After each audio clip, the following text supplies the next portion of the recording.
नमस्कार, आप देख रहे हैं हर खबर हरियाणा और वक्त है मेरा गांव मेरा देश का। लेकिन उससे पहले एक बड़ी जानकारी आपको हम दे दें। इस वक्त की बड़ी खबर आपको हम बता रहे हैं। अशोक तंवर टीएमसी में शामिल हो गए। ममता बनर्जी की मौजूदगी में टीएमसी में शामिल हुए अशोक तंवर ने कांग्रेस से इस्तीफा दिया था और हरियाणा कांग्रेस के अध्यक्ष रहे। ये बड़ी जानकारी आपको हम दे रहे हैं। इस वक्त की बड़ी खबर आपको हम बता रहे हैं। अशोक तंवर ने कांग्रेस पार्टी से इस्तीफा दिया था। अपनी पार्टी उन्होंने बनाई थी, एक नया मोर्चा उन्होंने बनाया था। लेकिन इस बीच जानकारी ये आ रही है कि अब वो टीएमसी में शामिल हो गए।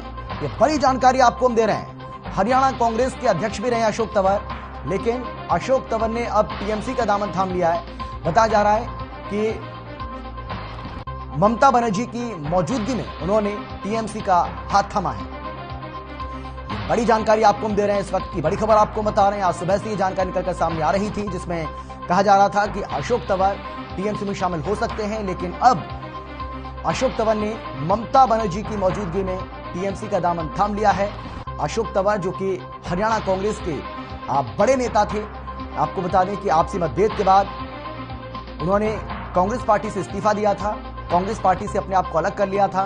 उसके बाद तमाम तरह की अटकलें उनको लेकर लगाई जा रही थी। हालांकि बाद में उन्होंने अपनी एक अलग पार्टी का गठन किया। लेकिन अब जानकारी ये आ रही है कि अशोक तंवर ने टीएमसी का दामन थाम लिया है। तृणमूल कांग्रेस में शामिल हो गए हैं अशोक तंवर।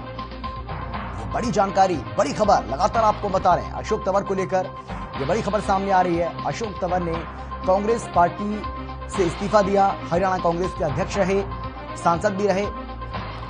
लेकिन अब जानकारी आ रही है कि अशोक तंवर ने टीएमसी का दामन थाम लिया है।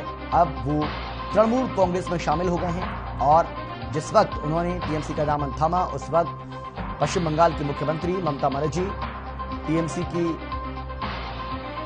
बड़ी नेता, वो वहां पर मौजूद रही और उन्हीं की मौजूदगी में टीएमसी का दामन थामा है अशोक तंवर ने। ये बड़ी जानकारी आपको हम दे रहे हैं। इस वक्त की बड़ी खबर आपको हम बता रहे हैं। अशोक तंवर को लेकर ये बड़ी जानकारी। कांग्रेस पार्टी से इस्तीफा देने के बाद अशोक तंवर कहां जाएंगे, क्या वो करेंगे, उनकी राजनीति अब किस तरह से आगे बढ़ेगी, इसको लेकर तमाम तरह की कयासबाजी लगाई रह जा रही थी। लेकिन अब ये बिल्कुल साफ हो गया है कि अशोक तंवर का जो सियासी सफर है आगे का, वो टीएमसी के साथ रहने वाला है, क्योंकि ममता बनर्जी की मौजूदगी में टीएमसी का दामन अशोक तंवर ने थाम लिया है।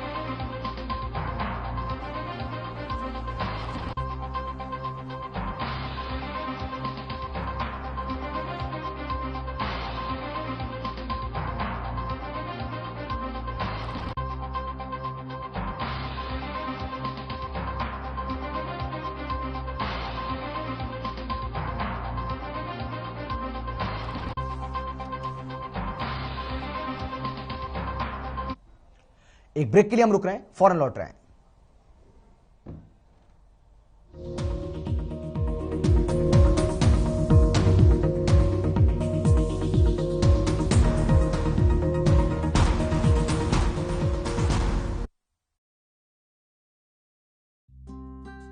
पापा देखो मेरा नया डॉल हाउस। इसमें फ्रिज है, एसी है और वॉशिंग मशीन है।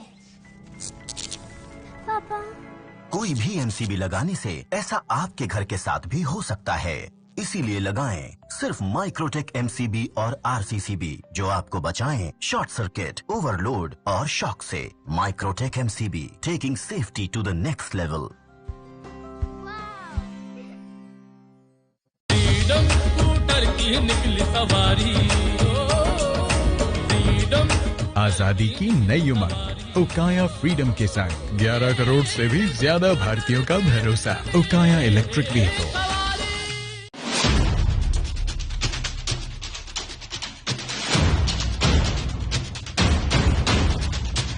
अंधेरे में भी दिखेगी खबरों की रोशनी, क्योंकि मकसद है हर खबर को आप तक पहुंचाना।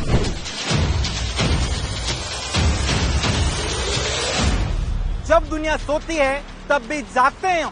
हरियाणा की छोटी बड़ी खबर आप तक पहुंचाते हैं, क्योंकि हम हैं हर खबर। क्या दिन क्या रात, हर खबर को आप तक लाने की जिद है।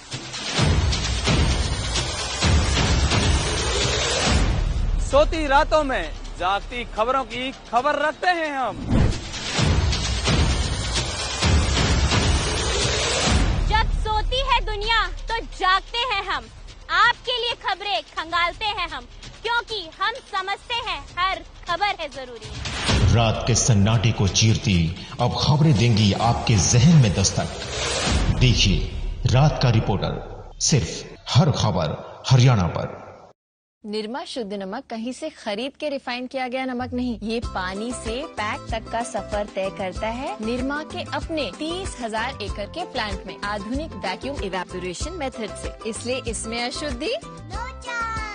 ले आइए उकाया होम इन्वर्टर बैटरी। इसकी एडवांस ट्यूबुलर टेक्नोलॉजी देती है quick recharge and longer backup. उकाया, नेवर स्टॉप इंडिया। एक्शन टेसा बॉयलो BWP बोर्ड खाते ही हमारे दांत गए टूट, हमारी तो फौजों के प्राण गए छूट। डालो उबलता पानी, कर दो नीस्त नाबूद।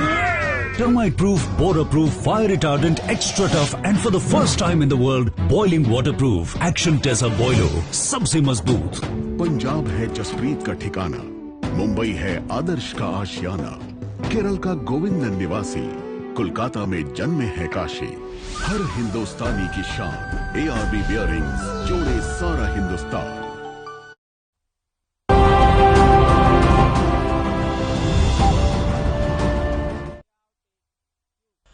ब्रेक के बाद आपका स्वागत है। कांग्रेस के राष्ट्रीय महासचिव रणदीप सिंह सुरजेवाला ने सरकार को निशाने पर लिया है। हरियाणा सरकार को जमकर उन्होंने घेरा है। HPSC के मुद्दे को लेकर घेरा, HSSC के मुद्दे को लेकर घेरा है। आपको बता दें कि बाकायदा उन्होंने एक प्रेस कॉन्फ्रेंस की और इस प्रेस कॉन्फ्रेंस के दरमियान बहुत सारे सवाल उन्होंने सरकार पर दागे। HPSC भर्ती और पेपर लीक मामलों को लेकर भी सरकार पर वो जमकर बरसे। उन्होंने कहा कि देश के इतिहास का सबसे बड़ा नौकरी भर्ती घोटाला है और इसको लेकर उन्होंने सरकार से मांग की है कि वो तुरंत प्रभाव से इस मामले की जांच पंजाब हरियाणा हाईकोर्ट के चीफ जस्टिस से करवाएं। रणदीप सुरजेवाला ने सरकार पर निशाना साधते हुए कहा है कि हरियाणा के युवाओं के भविष्य के साथ खिलवाड़ किया जा रहा है। सुरजेवाला ने सरकार पर आरोप लगाते हुए कहा है कि अकेला अनिल नागर और अश्विनी शर्मा ही इस पूरे मामले को मॉनिटर नहीं कर सकते। अगर इसकी गहनता से जांच हो तो कई नाम भी सामने आ सकते हैं।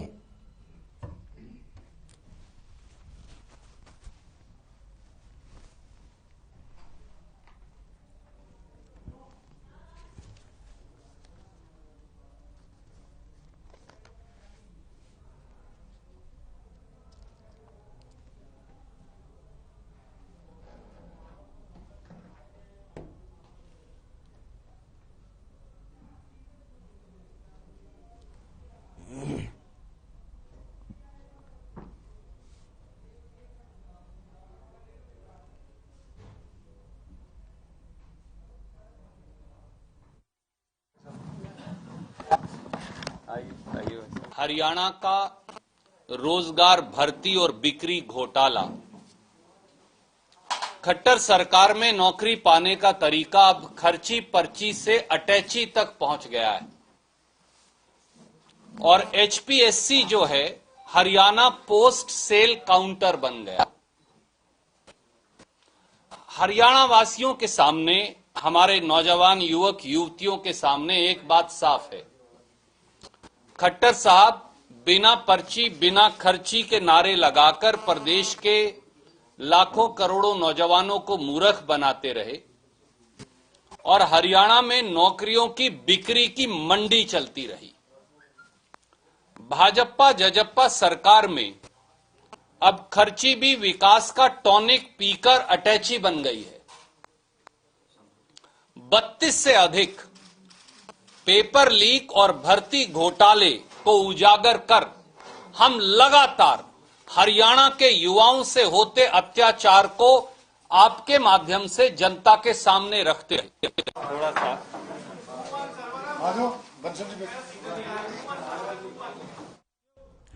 और अब खबर गुरुग्राम के बादशाहपुर से है, जहां जननायक जनता पार्टी के प्रधान महासचिव दिग्विजय चौटाला पहुंचे। और आपको हम बता दें कि बादशाहपुर के गांव कादीपुर का उन्होंने दौरा किया है। उन्होंने कार्यकर्ताओं को संबोधित करते हुए 9 तारीख को होने वाली जनसाधारण रैली का न्योता दिया। दिग्विजय चौटाला ने कहा कि यह रैली ऐतिहासिक होगी। भर्ती घोटाले पर पूछे गए एक सवाल के जवाब में दिग्विजय चौटाला ने कहा है कि यह सरकार घोटालों को उजागर करती है, न कि उन्हें दबाती है। साथ ही दोषियों पर कड़ी कार्रवाई भी करती है।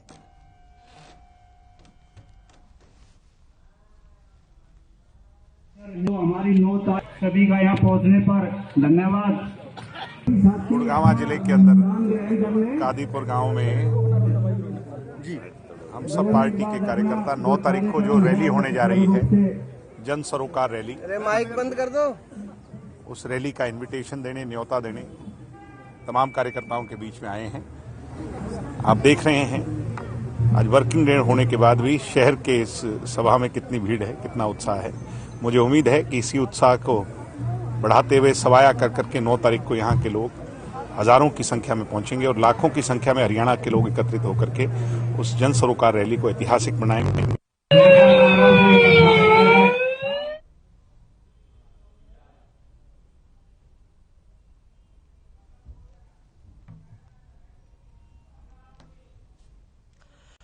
हैदराबाद के तेलंगाना में आयोजित इंडियन पावर लिफ्टिंग चैंपियनशिप में 6 गोल्ड और 2 सिल्वर जीतने वाले खिलाड़ियों को पलवल लौटने पर फूलमालाओं के साथ उनका स्वागत किया गया। खिलाड़ियों ने कहा है कि दूसरे खेलों की तरह ही पावर लिफ्टिंग को भी प्रोत्साहित करने की जरूरत है। आपको बता दें कि हैदराबाद के तेलंगाना में आयोजित इंडियन पावर लिफ्टिंग चैंपियनशिप में 6 खिलाड़ियों ने गोल्ड और 2 खिलाड़ियों ने सिल्वर पर कब्जा किया।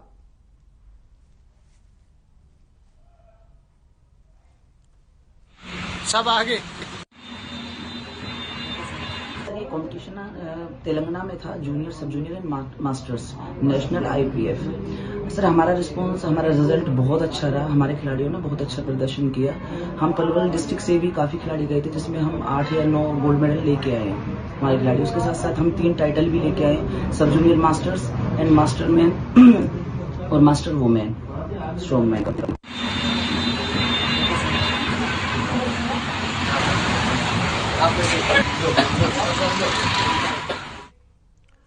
गुरुग्राम में इन दिनों गंदगी और प्रदूषण दोनों ही बहुत ज्यादा बढ़े हैं। सड़कों पर फैला कचरा कहीं ना कहीं प्रशासन की कार्यशैली को आईना दिखाने का काम कर रहा है।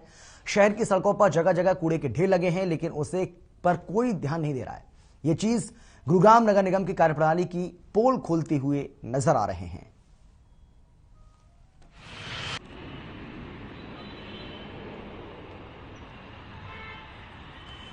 तो गुरुग्राम की तस्वीर आपको हम दिखा रहे हैं, जिसको साइबर सिटी के नाम से भी जाना जाता है, लेकिन शहर में दावे ये किए जाते हैं कि यहां पर साफ सफाई की बहुत ज्यादा अच्छी व्यवस्था है। लेकिन आप देख सकते हैं ये तस्वीरें जो आप देख रहे हैं, जगह जगह किस तरीके से कूड़े के ढेर यहां पर लगे हुए हैं। गंदगी का अंबार आपको दिखाई पड़ेगा और ऐसे समय में ये गंदगी यहां दिखाई पड़ रही है जब डेंगू का जो प्रकोप है वो भी लगातार प्रदेश में बढ़ता हुआ दिखाई पड़ रहा है।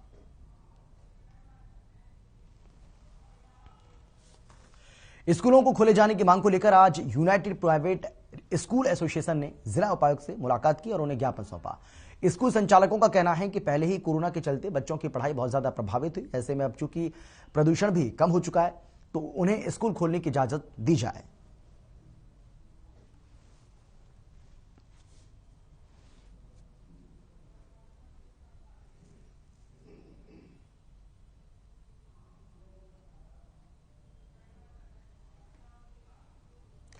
पानीपत में एक बार फिर से तेज रफ्तार का कहर देखने को मिला, जहां एक तेज रफ्तार कार ने समालखा खंड के भापरा गांव मोड़ पर राजू नाम के युवक को टक्कर मार दी। टक्कर इतनी जोरदार थी कि युवक की मौके पर ही मौत हो गई। युवक को टक्कर मारकर अज्ञात कार चालक मौके से फरार हो गया। मौके पर पहुंची पुलिस ने शव को कब्जे में लेकर पानीपत के सामान्य अस्पताल में पोस्टमार्टम के लिए भेज दिया है। आपको बता दें कि मृतक राजू वेस्ट मटेरियल का काम करता था, जो भापुरा मोड़ पर अपने घर जाने के लिए वाहन का इंतजार कर रहा था।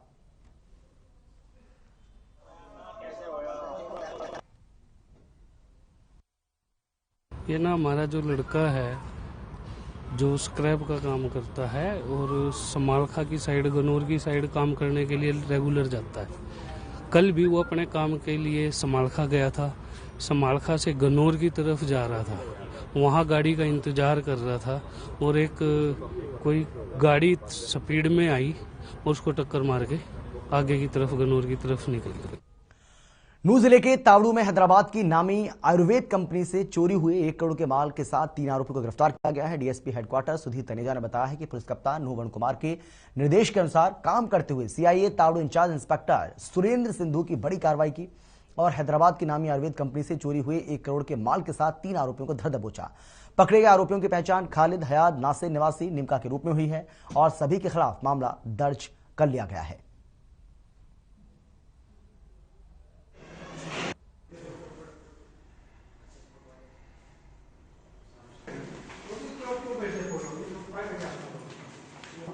21/11/21 को शाम को 7 बजे इंस्पेक्टर सीआईए तावड़ू सुरेंद्र संधू को गुप्त सूचना मिली थी कि एक बंगलोर से गाड़ी आ रही है जिसके अंदर इमामी का आयुर्वेदिक का सामान है, जो कि सीलको की तरफ से होता हुआ भिवाड़ी की तरफ जाएगा।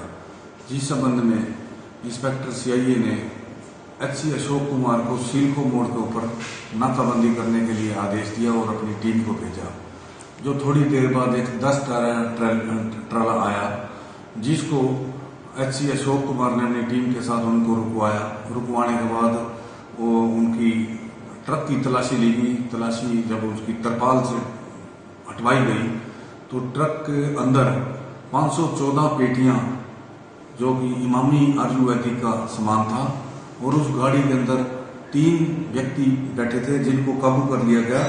एक का नाम हयात, दूसरे का नाम नासिर और तीसरे का नाम खालिद, जो नीमका और बिछोर के रहने वाले थे, और जिनकी कीमत लगभग 1.5 करोड़ का सामान बताया जा रहा है। पलवल कैंप थाना इलाके की कैंप मार्केट में बच्चों के लिए कपड़े खरीदने गए एक युवक पर कार में सवार होकर आए 2 युवकों ने जान से मारने की नियत से सीधी गोली चला दी। गनीमत यह रही कि गोली उसको नहीं लगी और वो बार-बार बच गया, जिसके बाद आरोपी युवकों ने युवक के साथ मारपीट शुरू कर दी। इस दौरान मौके पर भारी भीड़ इकट्ठा हो गई, जिसे देख आरोपी उसे जान से मारने की धमकी देते हुए मौके से फरार हो गए। फिलहाल मामले की जांच में पुलिस जुट चुकी है और जल्द ही आरोपियों की गिरफ्तारी करने की बात कर रही है।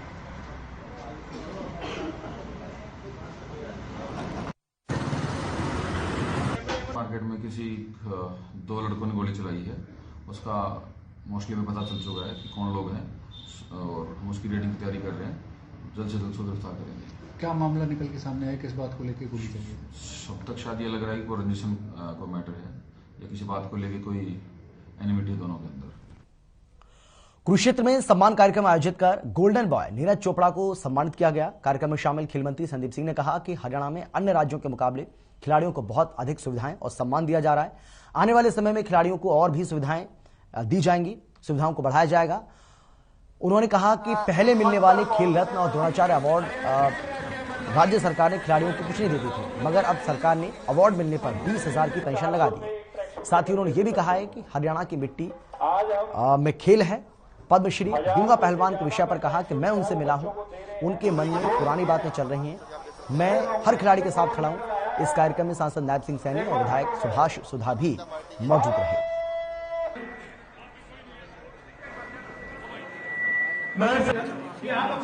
देखिए, जो हमारे यहाँ पॉलिसी के हिसाब से है, बाकी स्टेट्स के साथ अगर हम कंपेयर करें तो हम बहुत ज़्यादा दे रहे हैं बाकी स्टेट्स के हिसाब से। कहीं तो नौकरियाँ भी नहीं मिलती, कैश अवार्ड भी नहीं मिलते। आप कंपेयर कर लें, आपके पास सब चीज़ें हैं। और दूसरा, हम खिलाड़ियों के लिए चाहे वो आउटस्टैंडिंग स्पोर्ट्स पर्सन की पॉलिसी हो, चाहे वो कैश अवार्ड पूरा कर रहे हैं। आज बहुत अच्छा दिन है। नीरज जी का यहाँ स्वागत हो रहा है कुरुक्षेत्र में, और रोड्स महासभा स्वागत कर रही है नीरज जी और सुरेंद्र जी। सुरेंद्र जी ट्रेनिंग कैंप में है, नेशनल ट्रेनिंग कैंप में, तो वो नहीं आ पाए, उनके पिताजी हैं। तो मुझे बहुत अच्छा लगा ऐसे प्रोग्राम में आकर और नीरज के साथ स्टेज शेयर किया और बच्चों से और उनके परिवार वालों। गोहाना के अंदर प्राइवेट प्रॉपर्टी के मालिक टैक्स जमा नहीं कर पा रहे हैं। इसके साथ ही सरकारी विभाग भी अपना सालों से टैक्स नहीं दे पाए। नगर परिषद की तरफ से प्रॉपर्टी टैक्स मालिकों को नोटिस भेजा जा रहा है। साथ में परिषद ने सभी सरकारी कार्यालयों पर कार्रवाई करते हुए 15 दिन के अंदर टैक्स जमा कराने के लिए नोटिस दिए हैं। अगर बात की जाए जन स्वास्थ्य विभाग की, तो सबसे ज्यादा 76 लाख रुपए का प्रॉपर्टी टैक्स बकाया है। गोहाना नगर परिषद अधिकारी राजेश वर्मा ने बताया कि पहले हमने प्राइवेट प्रॉपर्टी टैक्स मालिकों को नोटिस भेजने का काम किया। साथ ही कहा कि भवनों का कई सालों से टैक्स बकाया है, जिसकी रकम से करोड़ों से ऊपर है। उनको हमने 15 दिन के अंदर टैक्स जमा कराने का नोटिस दिया है।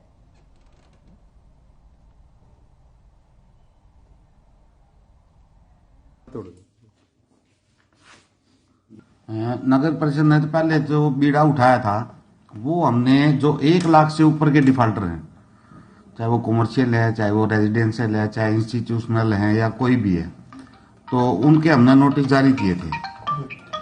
तो उनको नोटिस जारी करने के बाद हमने फिर देखा तो सरकारी महकमों की तरफ भी काफी बकाया हमारा, तो लगभग 1 करोड़ के लगभग बकाया जो गवर्नमेंट डिपार्टमेंट की तरफ है। तो इसके लिए मैंने डीएमसी सर से भी बात की है हमारे, कि भी आप लोग भी जैसे इनको थोड़ा सा कहें हमारा रिकवरी है, तो मैंने उनको नोटिस जारी करते हैं। सबसे ज्यादा जो अमाउंट हमारा बनता है वो हमारा जन स्वास्थ्य भी। चरखी दादरी में कांग्रेस कार्यकर्ताओं ने बढ़ती महंगाई और बेरोजगारी पर अंकुश लगाने के लिए प्रभात फेरी निकाली। इसके साथ ही एमएसपी की गारंटी देने और किसान आंदोलन के दौरान शहादत देने वाले किसानों को आर्थिक मदद मुहैया करवाने के साथ ही उनके परिजनों को स्थायी रोजगार देने की मांग भी की।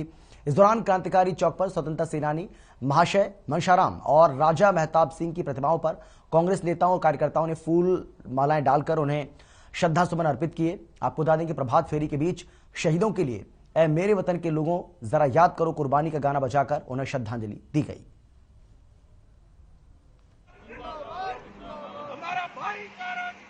महंगाई और बेरोजगारी को लेकर आज अखिल भारतीय कांग्रेस कमेटी के निर्देश व प्रदेश कांग्रेस कमेटी के अध्यक्ष कुमारी शैलजा, पूर्व कैबिनेट मंत्री किरण चौधरी व पूर्व सांसद श्रुति चौधरी के आह्वान पर आज बारडा में कांग्रेस जनों ने जन जागरण अभियान की शुरुआत की है, जिसमें बारडा के रेस्ट हाउस से लेकर सुभाष बोस जी की प्रतिमा तक जाके उसका समापन किया गया। और इस दौरान कई मुद्दे उठाए गए, जिसमें किसान आंदोलन के दौरान जितने भी जो किसान शहीद हुए उनको श्रद्धांजलि दी गई। साथ में ये सरकार से मांग की गई कि जो 3 काले कानून है उसको वापस लेने के लिए जो भी वैधानिक प्रक्रिया है उसको जल्दी पूरा किया जाए। साथ में एमएसपी की गारंटी दी जाए और जितने भी किसान आंदोलन के दौरान जितने भी किसान शहीद हुए हैं उनके परिवारों को न केवल। और फिलहाल इतना ही। आप देखते रहिए हर खबर हरियाणा।